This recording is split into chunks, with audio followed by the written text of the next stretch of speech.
நடத்தை விதிகள் அமலுக்கு வந்த பிறகு எந்த விதமான நலத்திட்டங்களோ அல்லது அரசு அறிவிப்புகளோ அல்லது அரசு திட்டங்களோ முன்னெடுப்புகளோ எதுவும் நடத்தக்கூடாதுங்கிறது தேர்தல் விதி.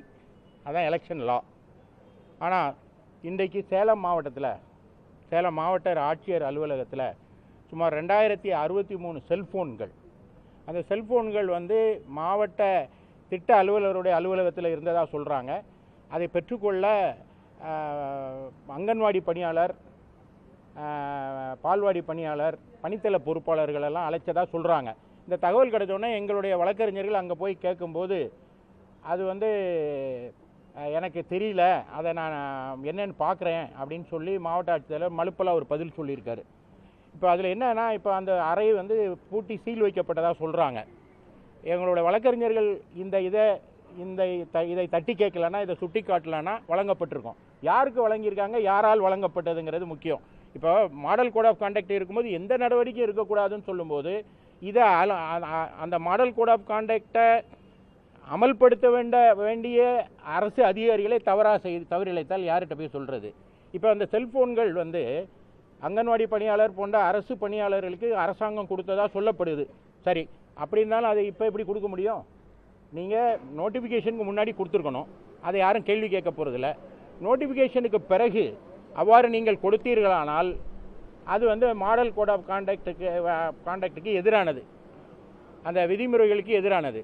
சரி, கொடுத்தது அரசுடைய செல்ஃபோன் தானா அப்படின்ற சந்தேகம் கூட எனக்கு இருக்குது. ஏன்னா ஆளுங்கட்சிக்கு வேலை செய்வதற்கு ஆளுங்கட்சியை ஸ்பான்சர் பண்ணியிருக்குமோ, திராவிட முன்னேற்ற கழகமே ஸ்பான்சர் பண்ணியிருக்குமோ, ஏன்னா இந்த பணிகளை செய்வதற்கு மக்களோட நெருக்கமாக இருக்கிற இந்த கீழ்நிலை அதிகாரிகளை பயன்படுத்திக் கொள்வதற்கு திமுக செய்திருக்குமோ என்ற அச்சமும் சந்தேகமும் எங்களுக்கு இருக்கிறது. இது மட்டும் இல்லாமல் திருப்பூர்லேயும் கரூர்லேயும் ஈரோட்லேயும் கூட நேற்று முன்தினம் இதை கொடுத்துட்டதாக கூட சொல்கிறாங்க. அப்படி இருந்தால் அது கம்ப்ளீட் வயலேஷன். அவ்வாறு செய்த அதிகாரி மீது சட்டப்படி நடவடிக்கை எடுக்கணும் அப்படின்னு கேட்டிருக்கோம். ஏன்னா தேர்தல் நடத்தை விதிகள் இருக்குங்கிறது யாருக்குன்னா, அப்பாவி காரில் போகிற, ஹாஸ்பிட்டலுக்கு போகிறவன், கையில் கொஞ்சம் பணம் வச்சுருக்கவனுக்கு தான் தேர்தல் நடத்தை விதிகள் இருக்கா? அவங்கள நிறுத்தி மருத்துவமனைக்கு செல்கிறவன்ட்ட பணத்தை பறிக்கிறது, வியாபாரி பணம் வாங்க போனால் அந்த பணத்தை விளக்கம் சொல்லுன்னு விளக்கம் கேட்குறது, அவசரமாக காலேஜுக்கு ஸ்கூலுக்கு போகிற வண்டிகளை நிறுத்தி சோதனை போடுறது, இதுதான் தேர்தல் நடத்தை விதிமுறைகளா? தமிழ்நாட்டில் இவ்வளவு பெரிய பேலட்டண்டாக ஒரு பெரிய தவறு நடந்திருக்கிறது. யார் செஞ்சான்னா அரசு அதிகாரிகள் செஞ்சுருக்காங்க. அப்போ அது யார் தட்டி கேட்பது என்ற வகையில் அது மிகப்பெரிய வயலேஷன்கனால நான் தேர்தல் ஆணையத்தில் இது குறித்து அதிமுக சார்பில் புகார் மனு அளித்துள்ளேன்.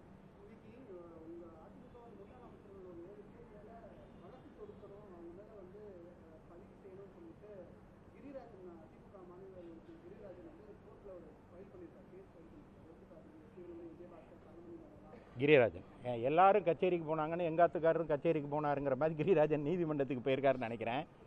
அதாவது நான் விவரமாக சொல்லணும்.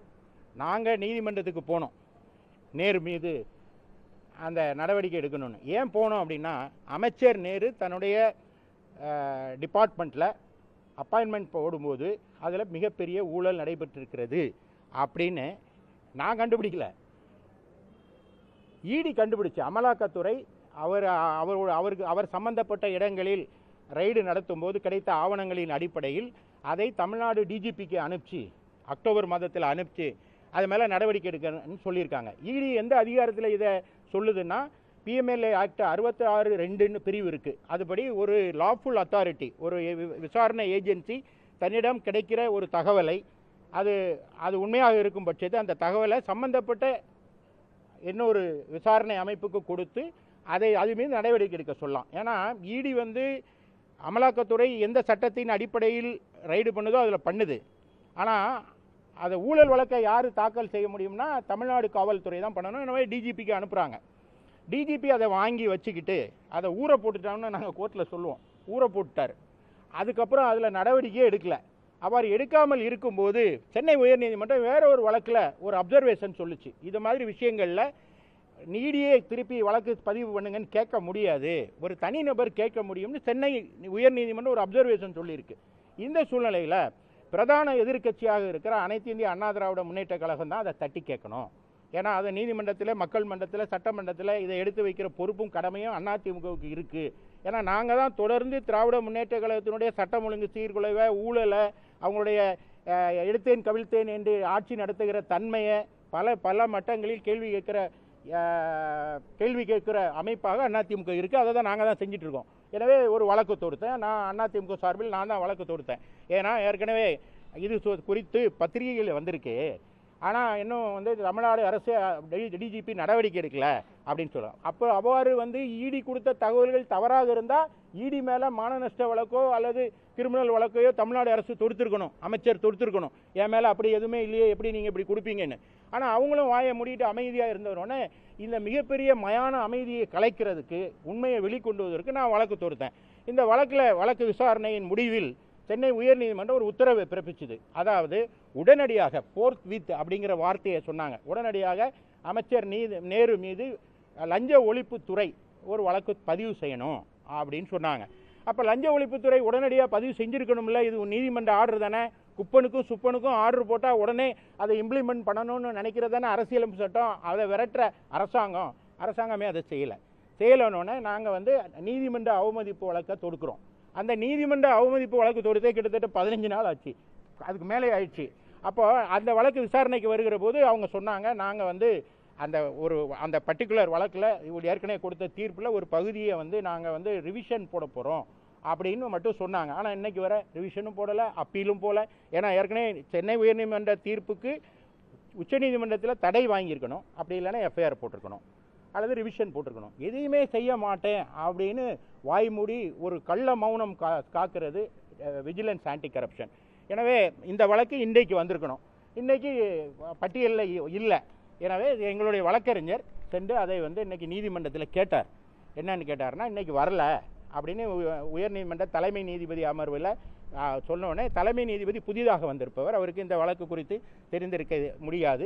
எனவே அவரிடம் அந்த ஏற்கனவே பழைய இதற்கு முன்பாக இருந்த உத்தரவு, தலைமை நீதிபதி போட்ட உத்தரவை படித்து பார்த்துவிட்டு அவர் வந்து ரெஜிஸ்ட்ராரை அழைத்து விளக்கம் கேட்டு உடனடியாக அந்த வழக்கை வந்து போடுவதற்கு நான் ஏற்பாடு செய்கிறேன், நாங்கள் நடவடிக்கை எடுப்பேன்னு சொல்லியிருக்கார். இது வந்து கோர்ட்டு விஷயம். ரைட்.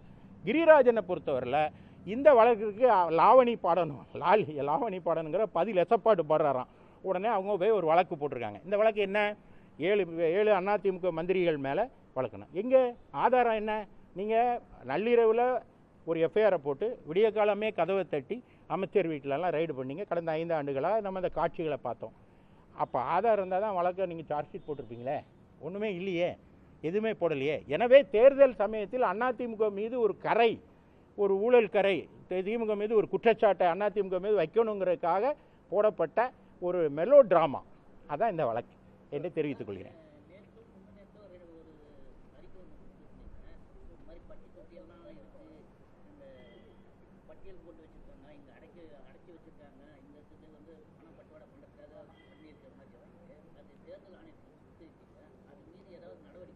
தேர்தலில் நடவடிக்கை எடுக்கல. 40, இப்போ நேற்று நான் கொண்டு போது 23 முந்தா நாள், இப்போ அது 40 எண்ணிக்கை உயர்ந்துருச்சு. எல்லா இடங்களிலும் அது அமைக்கப்பட்டிருக்குது. மாவட்ட ஆட்சித்தலைவர்னு ஒருத்தர் இருக்கார், எதுக்கு இருக்காருன்னு தெரில. நீங்கள் மீடியாக்கள், நான் என்ன கேட்குறேன்னா, மீடியாக்கள் யாரும் அங்கே போய் அதை எடுக்க மாட்டேங்கிறீங்களே? ஏன்? நீங்கள் உங்களுக்கு அங்கே கரூரில் ரிப்போர்ட்டர் இல்லையா? அதை எடுத்து போடுங்க சார். நீங்கள் அதை வந்து நான் சொன்னது உண்மைதானா அப்படிங்கிறத, ஏன்னா திமுக தரப்பு நான் குற்றச்சாட்டு வச்சுட்டேன், கம்ப்ளைண்ட் கொடுத்துட்டேன். அவங்க நடவடிக்கை எடுக்கல, எலெக்ஷன் கமிஷன். இது ஒரு புறம் இருக்கட்டும், நான் கொடுத்தேன்ல திராவிட முன்னேற்ற கழகத்தின் சார்பில் அதுக்கு பதிலே இல்லை. அங்கே அண்ணன் ஆர்எஸ் பாரதி கூட அதை லாபகமாக அதோடைய பதிலை எலெக்ஷன் கமிஷன் நடவடிக்கை எடுக்கும் என்று சொல்லி அவர் சீஃப் எலெக்ஷன் கமிஷனர் மாதிரி ஒரு ஆர்டரை போட்டுட்டு போனார் இங்கே. ஆனால் இன்னும் நடவடிக்கை எடுக்கலை. அப்போ பத்திரிகையாளர் நீங்கள் என்ன செஞ்சுருக்கணும்னா, அது உண்மைதானா, இன்பதுரை சொன்னது உண்மைதானான்னு நீங்கள் கரூரில் இருக்கிற நிருபர்களை அனுப்பிச்சு நீங்கள் வந்து அதை எடுக்க போயிருக்கணும். ஆனால் பாவம் திருச்சியில் ஏற்கனவே இப்படி தான் ஒரு நிருபர் வந்து கல்குவாரி நான் சொன்னேன்னு போய் பார்த்து, அவர் ஏற்கனவே ஹாஸ்பிட்டல்லேருந்து வந்தாரான்னு இன்னும் தெரியல. அது மேலே அவர் போனவர் மீதே திராவிட முன்னேற்ற கழக அரசு வழக்கு போட்டுடுச்சு, கல்குவாரிக்கு போனவங்க மேலே. ஆக இவ்வளவு மோசமான ஒரு நிலை தமிழ்நாட்டில் நிலவுவதால் யார் கேள்வி கேட்குறது? இப்போ எதிர்கட்சி, நான் ஒரு நாடாளுமன்ற உறுப்பினர் கேள்வி கேட்குறேன், பத்திரிகையாளர் நீங்களும் கேள்வி கேட்கணும். இதை வந்து மாவட்ட ஆட்சித்தலைவர், கரூரில் இருக்கிற மாவட்ட ஆட்சித்தலைவர்கிட்ட கேட்கணும். அங்கே இருக்க உண்மைதானா அப்படின்னு, அது நான் சொன்ன தகவல்கள் உண்மைதானான்னு வீடியோ எடுத்து நீங்கள் எடுத்து ஒளிபரப்புங்க, மக்கள்கிட்ட ஒளிபரப்புங்க. இல்லை, அதாவது இன்னும் டைம் இருக்குது. நான் பொறுமையாக காத்திருக்கேன். ஏன்னா இந்த விஷயங்களை தேர்தல் ஆணையத்தின் கவனத்திற்கு கொண்டு சென்றிருக்கிறேன். இந்திய தேர்தல் ஆணையத்திற்கு சொல்லியிருக்கோம். அப்போ இந்த தேர்தல் நடவடிக்கை ஆரம்பிச்சிருச்சு. இன்னும் நாமினேஷன் ஃபைல் பண்ண பிறகு அந்த கேண்டிடேட் யார் கேண்டிடேட்டோ அவர் ரெஸ்பான்சிபிள் ஆவார். அதுக்கு ஒரு சட்ட நுணுக்கம் இருக்குது. அந்த சட்டத்தை எப்படி பயன்படுத்தணும் எங்களுக்கு தெரியும். அதற்காக நான் காத்திருக்கிறேன். நான் கூட சொன்னேன், அதாவது ப்ரைவேட் லேண்டில் போடுறதுக்கும் லா இருக்குது. இப்போ ப்ரைவேட் லேண்டுங்கிறனால திடுதிப்புன்னு ஒரு ஷெட்டு போட்டுற முடியாது.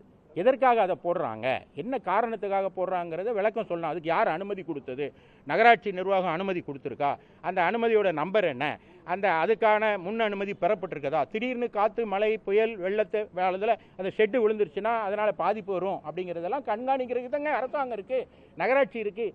எதுக்காக கேட்டால் அந்த அந்த பர்டிகுலர் லேண்ட் ஓனர் சொல்கிறாங்க, இல்லை எங்கள் வீட்டில் நிகழ்ச்சி. அதை தான் சொன்னேன், 45 நாளைக்கு காது குத்துற நிகழ்ச்சி தமிழ்நாட்டில் நடக்க போகுது. காது குத்து 45 நாளா என்று கேள்வி கேட்டேன். இல்லை ஆர்எஸ் பாரதி ஒரு இல்லை அவர் இல்லை கரூரில் மட்டும்தான் இப்போ நாங்கள் தெரிஞ்சிருக்கோம். ஆர்எஸ் பாரதியை அவர் ஒரு திமுகவினுடைய நிலைய வித்வான். அவர் பேசுவதை பெருசாக பொருட்படுத்த தேவையில்லை. அவர் அதிமுகவுக்கு எதிராக சொல்வதற்குன்னு சில டேம்ப்ளெட்டாக சில பதில்கள் வைத்திருப்பார். அவருடைய நினைவில் வைத்திருக்கிறத ஒன்று எடுத்து விட்டுருக்காரு. ஆனால் அவர் மறுக்கலை, இதை மாதிரி போட்டிருக்குங்கிறத மறுக்கலை. நடவடிக்கை எடுப்பாங்கன்னு தான் சொன்னாங்களோ இல்லையா. அவர்கிட்ட நீங்கள் என்ன கேட்டிருக்கன்னா, ஐயா உங்களை தானே குற்றம் சாட்டுறார் இன்பதுரை, நீங்கள் அந்த கட்சியினுடைய அமைப்பு செயலாளர், என்ன பதில்னு கேட்டிருக்கணும். நடவடிக்கை அவர்கள் எடுப்பார்கள் என்று சொன்னது நான் நல்ல பதில் அல்ல.